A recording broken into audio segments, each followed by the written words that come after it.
are the loyal sons. We'll get 'em on the run, boys. We got 'em on the run. Yes, we are the loyal sons. We'll get 'em on the run, boys. We got 'em on the run.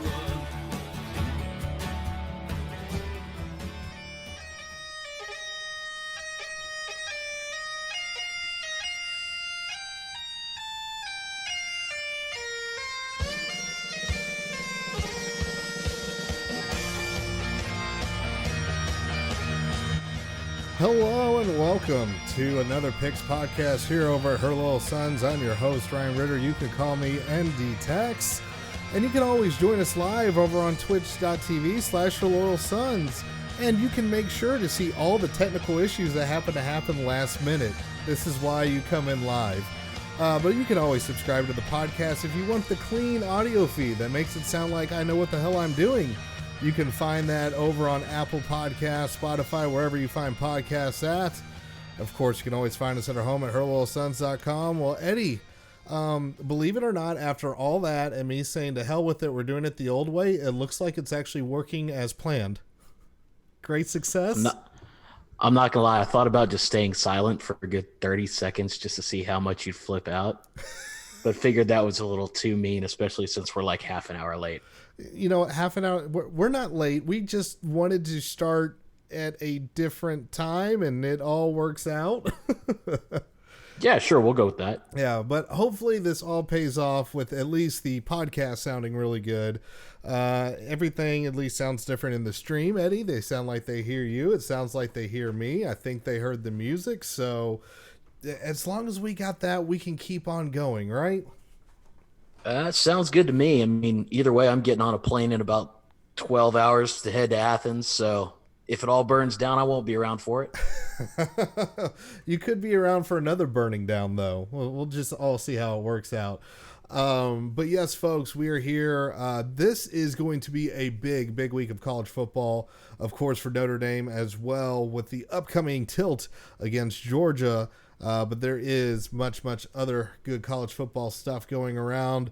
We are excited to get to it. Eddie, I think we've made this live crowd wait long enough to hear us make our dumb picks. Are you ready to do this, sir? Let's go, baby.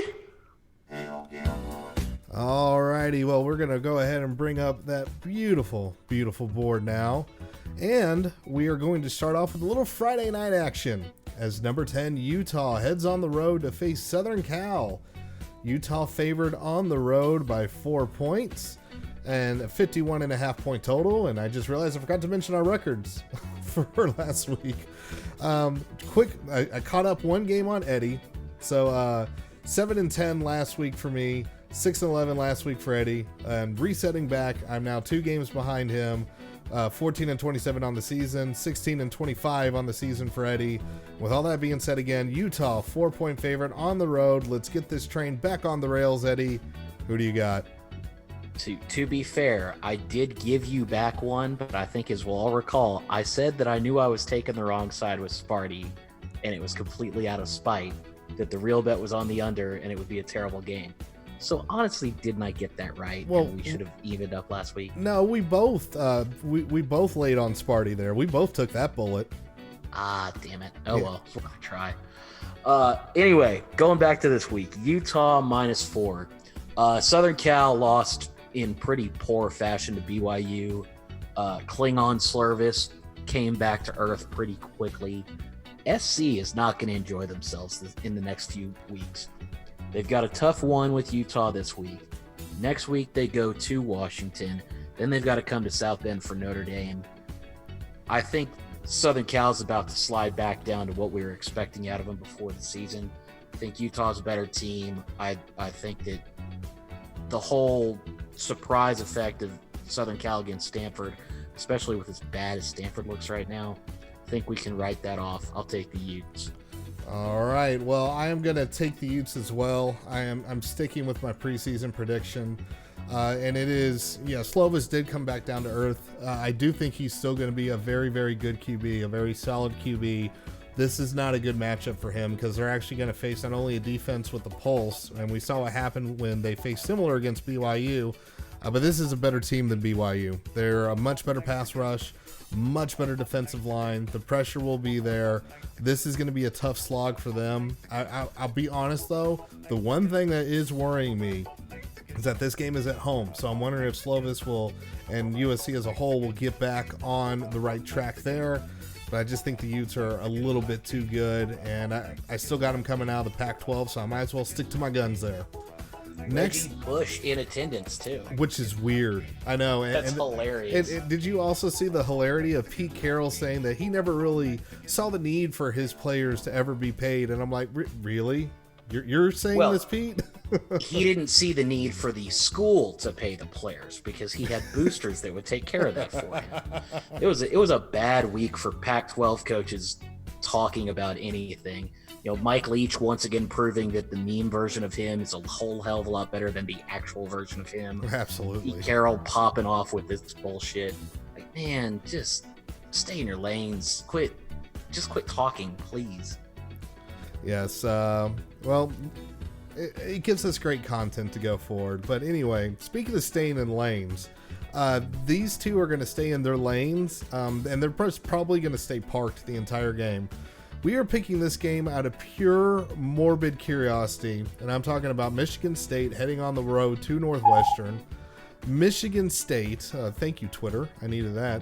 Michigan State is a 9.5-point favorite, despite the debacle that happened against Arizona State. The total in this game, Eddie, is 38.5 right now, and I think that's way too high. That's 10 points too high.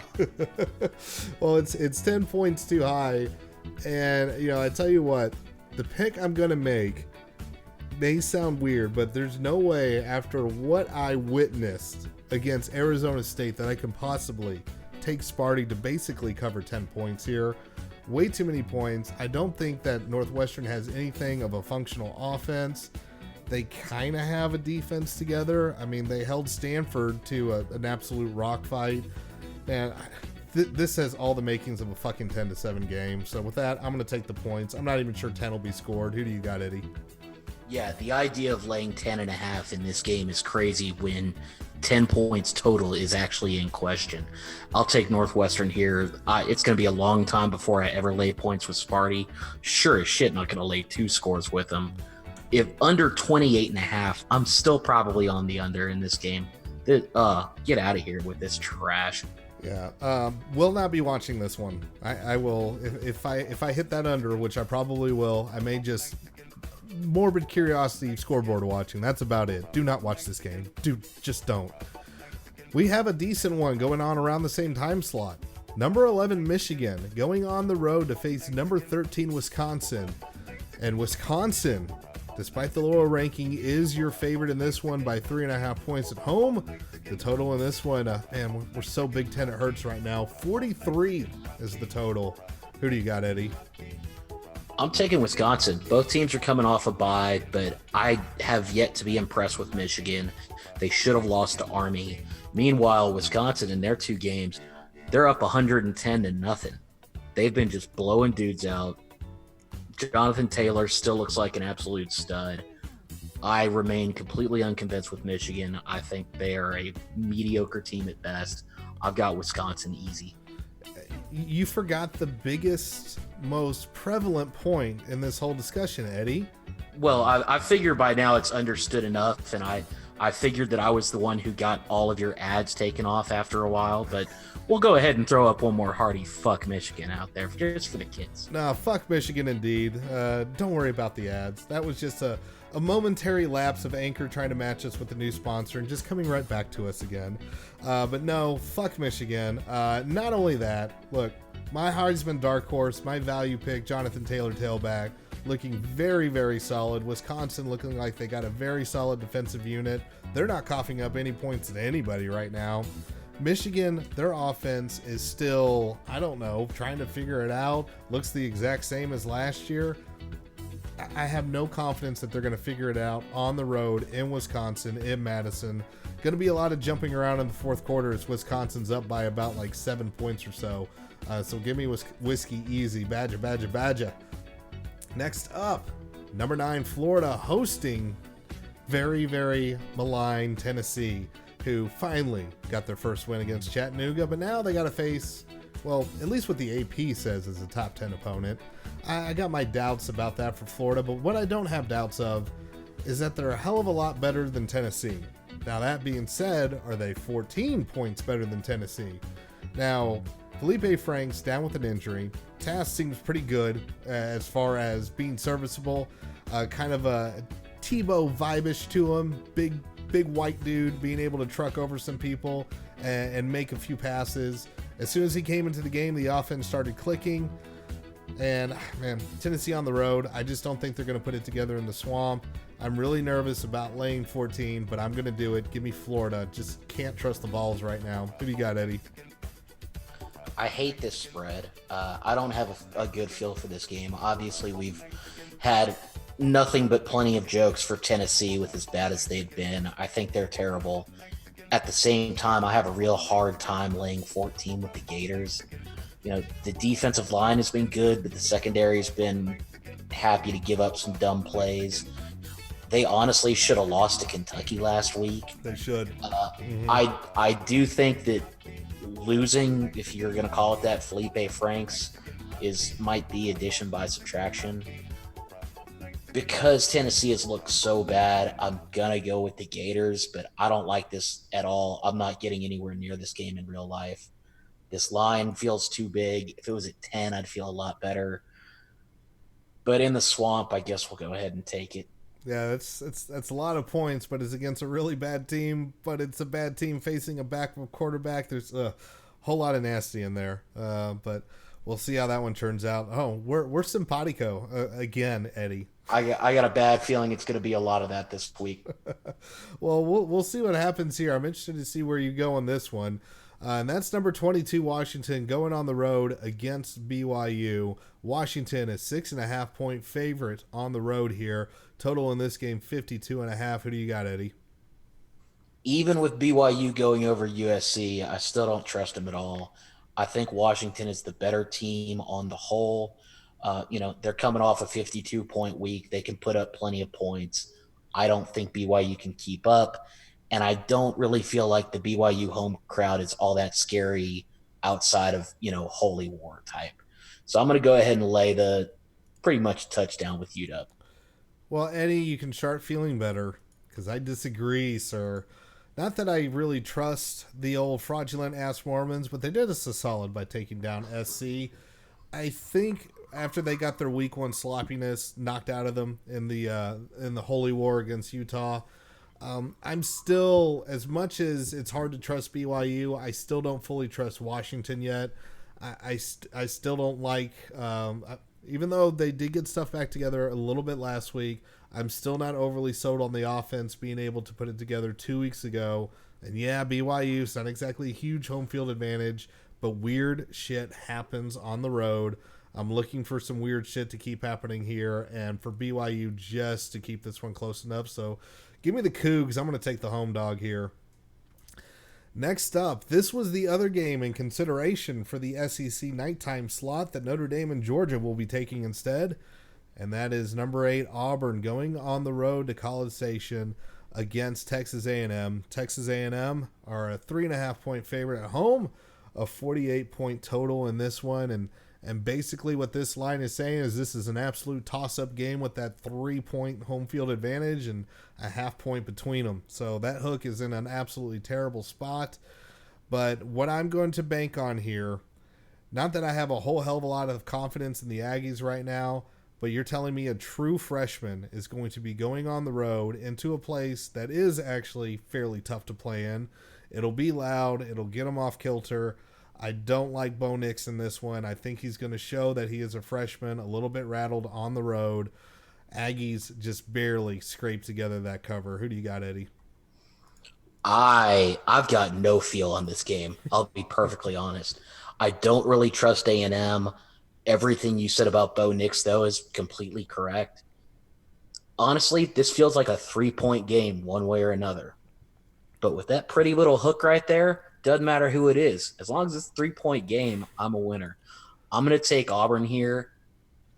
I have absolutely zero feel for this game. It should be a fun one, but I don't trust the Aggies, and we're gonna take that little hook right there. Well, Godspeed with trusting Auburn in quarterback situations. I've done this before, Eddie. You should I learn the mean, lesson from me. well, is it better to trust A&M's quarterback situation? I mean, You know what? it's a little bit of a pot calling the kettle It, black on this one. it You're is. Spider-Man pointing. Yeah, there is some Spider-Man pointing, but I do trust Kellen Mond at home a lot more than a true freshman on the road. So we'll see. This will be a very interesting game. This will be very entertaining. I'm looking forward to it. And just in case anybody's wondering, because you're like, oh, Texas affiliations with both these teams. It's family first over this one. I can give my sister hell if they lose, but until then, I'll be pulling for Auburn to pull this out on the road and going against. I'm hedging happiness in either way here. But we are halfway through our picks. We got 6 more to go, so we are going to take a quick break and attend to a little bit of podcast business. And folks, we are going to play an ad so this podcast can make a little bit more money because apparently I need new computer equipment or something. I don't even know what's going on. But for those of you on Twitch, you can help us out as well. For those that have the Amazon Prime, you should see a little floating icon up on the right side of the screen. If you have your Prime subscription available, that is no cost to you. Help support us.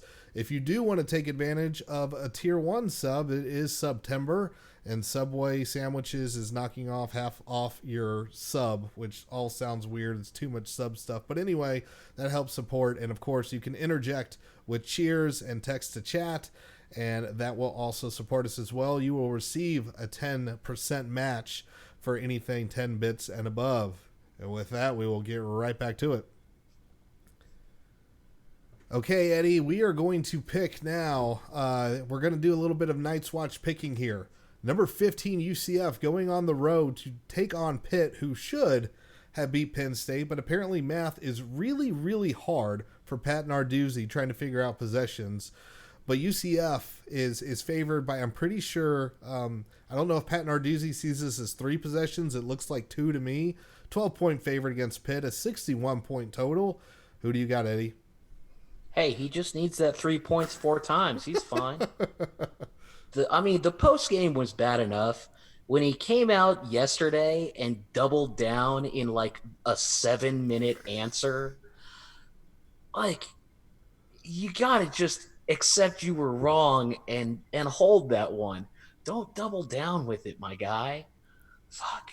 There's no chance I'm picking Pitt the rest of the year, I feel like, after that bullshit.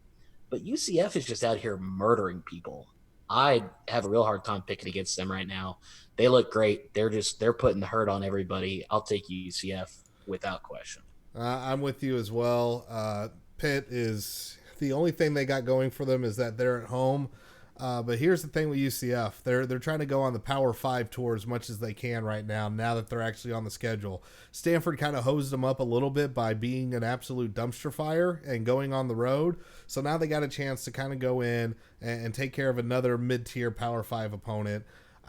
Pitt had their super weapon chance last week. They couldn't figure out how to pull the damn trigger because they're kicking field goals more cowardly than Bob Davie, Eddie.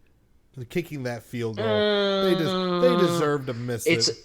It's a similar level.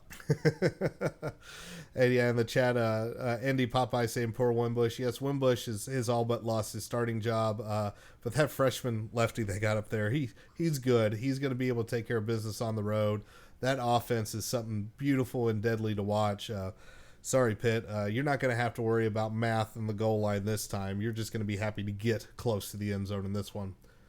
Next up, we got to take some morbid curiosity. Huge spreads here. And the first of these is going to be Ohio State facing Miami of Ohio.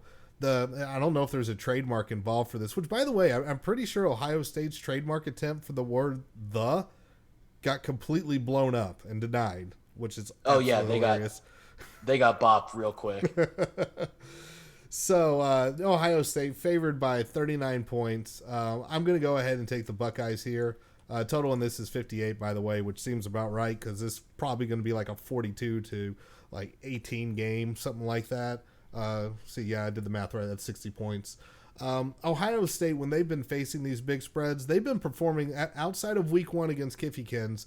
They've been doing a pretty decent job. I've actually stayed the hell away from them. I don't know. I may be tempted to come back, but at least in our little pick 'em here, they've shown that they can handle the big numbers, so I'm going to trust them. Give me Ohio State to cover. Who do you got, Eddie? I'm same. I've gotten back on them. They've been just obliterating people. I really loved our old boy Chuck Martin had a great quote at his press conference earlier this week. It was something to the effect of, it's like when you go out for recess and you're picking teams. The problem is Ohio State got the first 85 picks this week. Something to that effect. I was like, sometimes when you know what you're walking into, you might as well have some fun with it. This is going to be a slaughter, and Ohio State doesn't seem like they really feel like slowing up too often. And Miami of Ohio is just not very good. This is going to get ugly.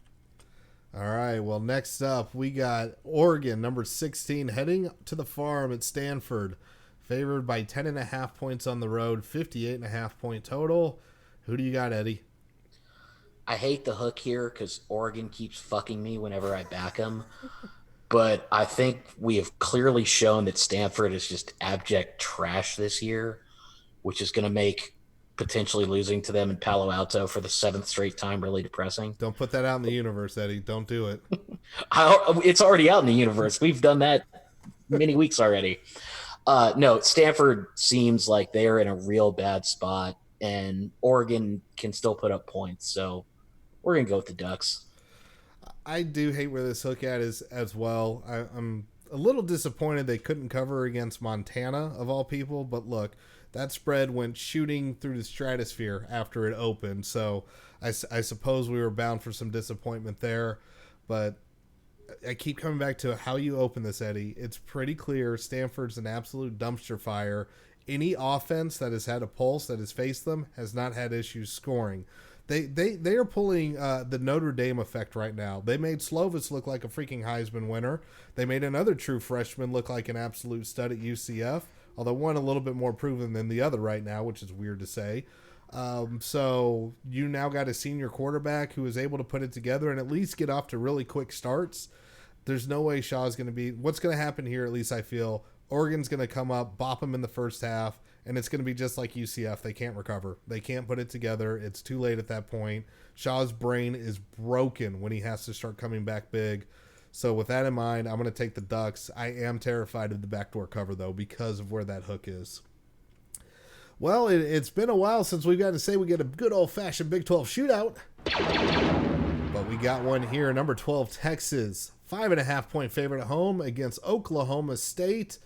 Total in this one is 73. And normally I would say take points in the shootout. But I think Texas is probably a possession plus better here. I think this will be a bit of back and forth, but I see it being one of those games where, it's like a tennis match. At one point, Texas is going to hold serve, and they're going to score 2 possessions in a row, which is going to be all the difference in this one. Oklahoma State will be coming for this game. This is one of their bigger games of the season outside of Bedlam.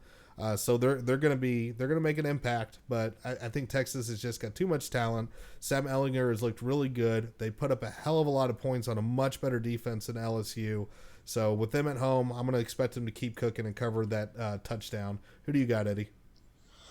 Well, here's the thing. Uh-oh. You're right that Texas did put up a whole lot of points against a better defense, but they gave up a lot of points, and I think Okie State's offense is a lot better. I am very concerned about Texas secondary after what I saw at DKR against LSU. Oklahoma State, don't get me wrong, they haven't played the best teams so far this year, but Oregon State, Tulsa, they're putting up plenty of points. They're dropping 50-plus on people with relative ease. You've got the ghost of T. Boone Pickens, which who knows what that's going to do. But here's the thing that's a little bit weird. It's only Wednesday, so obviously that caveat is there.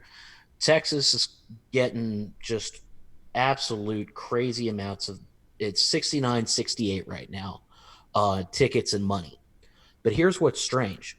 The line opened at 7, and it's now moved to only Texas by 5.5.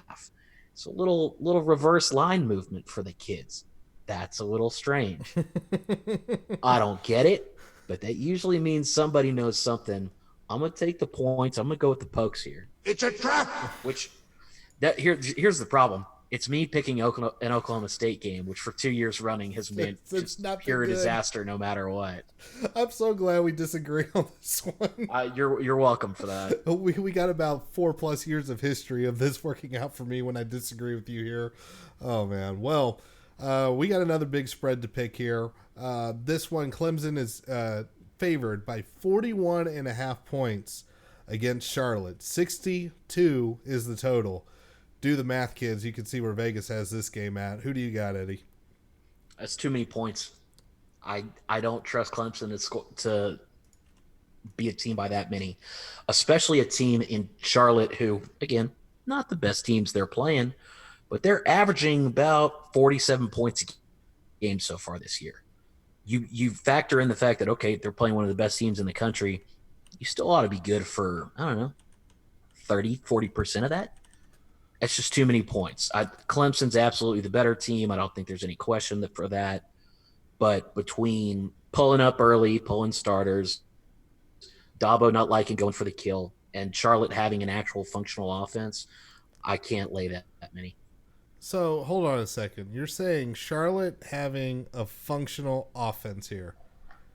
Again, I'm trying to take a look here. Am I looking at the right... Who in the world have they played? UMass, Appy State. They dropped 41 on Appy State. Okay. All right. That's not too 52 on UMass. bad. Oh, there it is. I do have the right schedule there. Okay. I mean, not great teams, but they've played some actual live football teams, and they're putting up a hell of a lot of points. Okay. Well, I think I would count one of those as live, and that would be Appy State, potentially. UMass is dead to me after that debacle against Rutgers. I have no idea who Gardner Webb is. That doesn't even sound like a real place or a real school. At least they didn't call themselves Gardner Webb State. So we don't have any of that going on. Although Appalachian, not a state. We know this. Not a state either. All that being said, look, Clemson did me a solid with a beautiful, beautiful cover at the end of the game because Syracuse had no defense.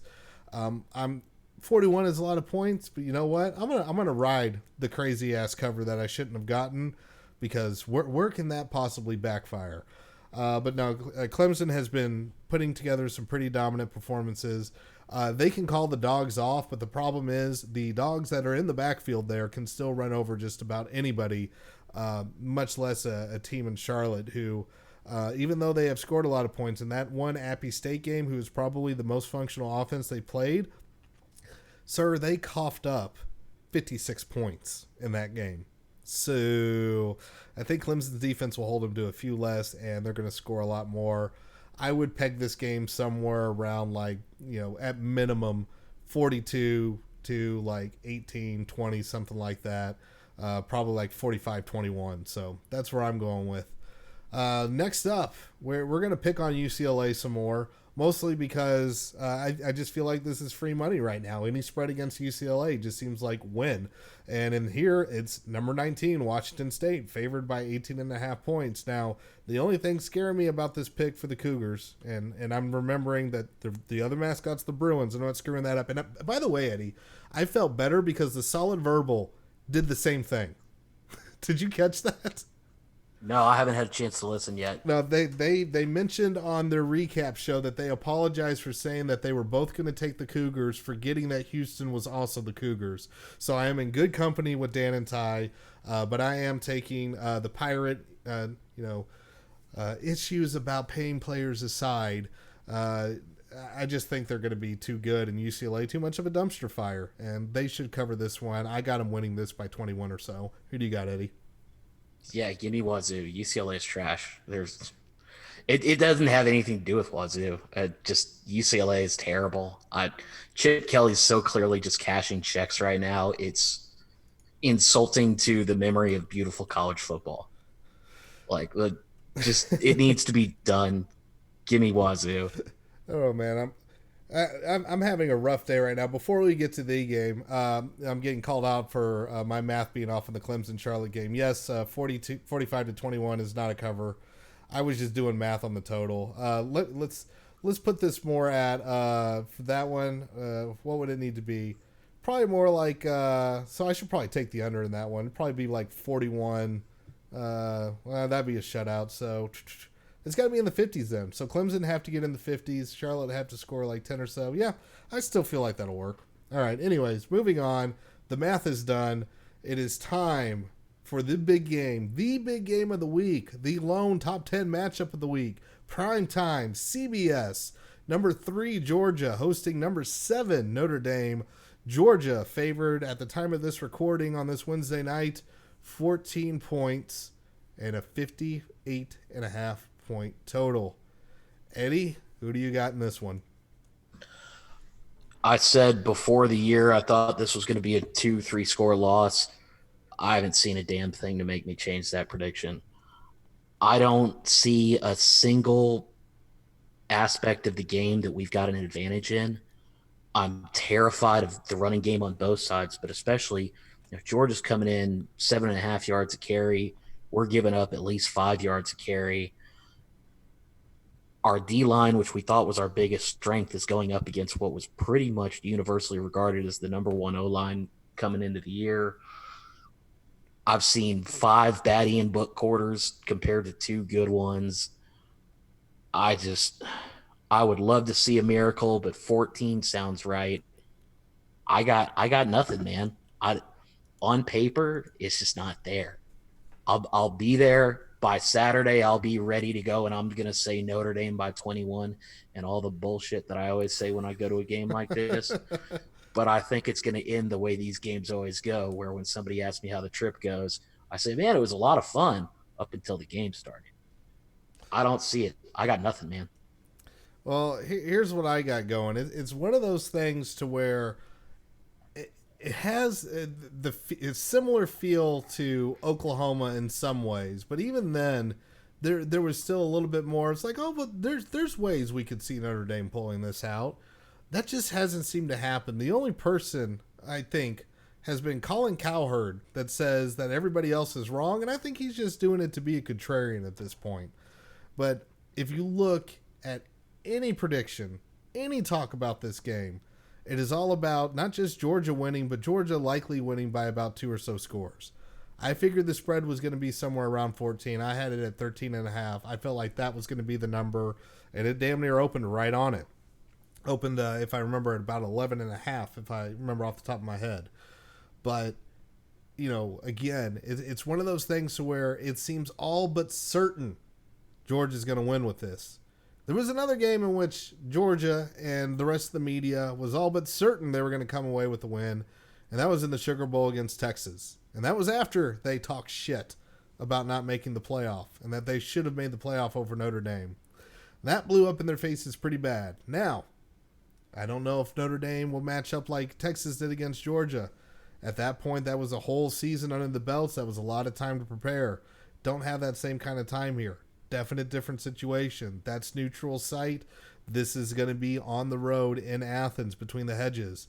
Bevo's not going to try to attack Uga. I don't think the Leprechaun's going to try to commit pet violence either. So I don't think we got mascot violence going with us. I will say right now, if the leprechaun comes over and drop kicks their stupid ass little dog, I'm Notre Dame money line. Don't even question it. Fuck their dog. Dogs are dumb. Well, I think it's a little bit different when a human is doing the said violence instead of a gigantic bull that's half tranquilized on the sidelines. But all that aside, there's some other history going. It's if this line happens to drop a little bit, I'll feel really good, because the only times that Notre Dame has been a double-digit dog on the road in the BK era, they've lost 2 times. They've covered twice. The one game they won was Oklahoma. But that double-digit spread was right in that little sweet number between less than 2 touchdowns, but in double digits. We're pretty much right on that right now. So I would love to see it on 13.5 for very, very dumb logic reasons. But at the end of the day, it's one of those things that just has a feel to it that it's a little bit too many points. The line didn't seem to be set right, which means it got slammed way too hard at the beginning, which meant 11 something was too low. The Sports Math SP Plus has this as a closer game. FPI has, much like Georgia and Texas, has Georgia as about a 60 to 70% chance of winning. I don't know if Notre Dame pulls this off, but I just, everything is screaming that they cover in this one. So I'm going to go ahead. I feel I'm probably not going to touch this game with a 10-foot pole unless I feel real spicy and sprinkle a little on that money line just to buy a lottery ticket, because that's what it feels like. But at the end of the day, there's just so much overconfidence from everybody that seems to know anything about college football that this is a no-doubt cover, that it is screaming to me that the safe side to pick here is Notre Dame actually covering. Not that there's a whole lot of past history. There's one game to pick that off of. But quite honestly, fuck everybody else. We're coming to Athens. It's going down. Notre Dame is going to end up at least covering in this one. I think they're going to make this a hell of a lot better of a game than we all think. At least I'm going to keep telling myself that, because I'm going to go fucking insane Saturday if I don't think that. That's hard to argue with. As always, the good news is, as my record at the top shows, I haven't been doing that great anyway. And when I'm more pessimistic about Notre Dame itself, things tend to go pretty well for us. So hopefully that rides here in this game. And I hope you're right, bud. I really do. I'm very excited to see a game at Georgia. It's been one of my kind of bucket list top tier spots I've wanted to hit. So I'm very excited to see it. Should be a lot of fun. Hopefully. But we'll see. I hope you're right. You know, if Ian Book shows that he's just been playing possum for the first couple of weeks and shows that second quarter, third quarter that we saw where he woke up, you know, maybe that's all that it really is. Who knows?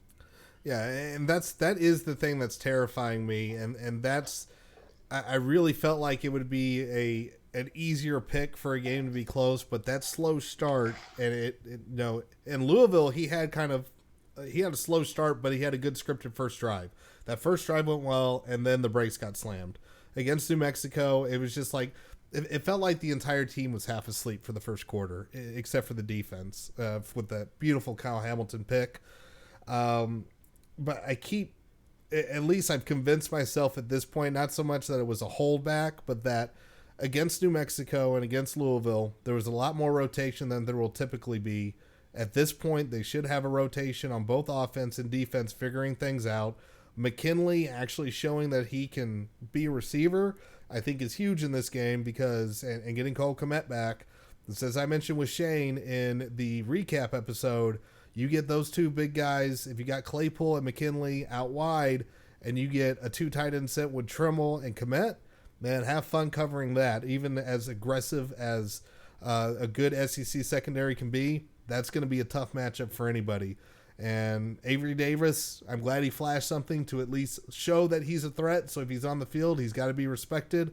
I'm hoping we've done enough to open up the playbook a little bit more, make Georgia honor some things, but I really fear that what's going to end up happening is Georgia is just going to dare Ian Book to beat him.